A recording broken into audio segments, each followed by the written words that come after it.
అన్నమయ్య జిల్లా పీలేరు పట్టణంలోని మహిళా సమాఖ్య ఆధ్వర్యంలో ప్రముఖ ఫంక్షన్ హాల్లో అంతర్జాతీయ మహిళా దినోత్సవం మహిళా సమాఖ్య రాష్ట్ర నాయకురాలు కవిత ఆధ్వర్యంలో ఘనంగా నిర్వహించారు.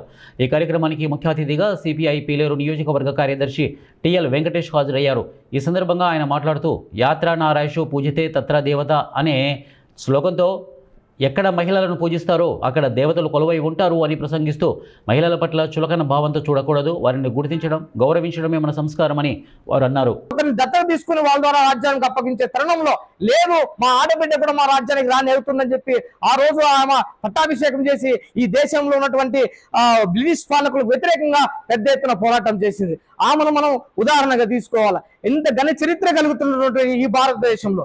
అదేవిధంగా 1885లో కాంగ్రెస్ పుట్టిన తర్వాత 1925 వచ్చానికి సరోజినీ నాయుడు గారు భారతదేశ అఖిల భారత కాంగ్రెస్ అధ్యక్షురాలుగా ఈ దేశంలో ఉన్నటువంటి స్వాతంత్రం కోసం పోరాటం సాగించారన్నమాట.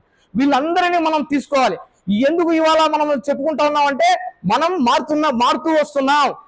మన పూర్వతరాలు ఏ విధంగా ఉన్నాయి, చదువుకు దూరంగా ఉన్నాం, వంటింటికి పరిమితం అవుతున్నాం.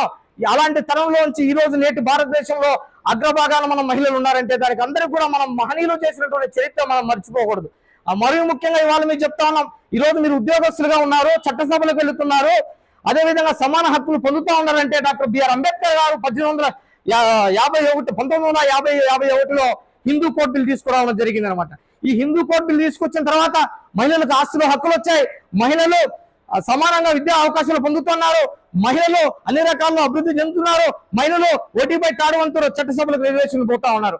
మరియు ముఖ్యంగా ఇవాళ మహిళలు భర్తలో వదిలేసిన తర్వాత భార్యలకు భరణం ఇవ్వాలని చెప్పి, అదే విధంగా వాళ్ళకు ప్రసూతి సెలవులు ఇవ్వాలని చెప్పి అనేక చట్టాలు తీసుకురావడం జరిగింది అనమాట హిందూ కోడ్ బిల్లులో. అప్పుడు హిందూ కోడ్ బిల్లు తీసుకుని వస్తుంటే కొంతమంది దాన్ని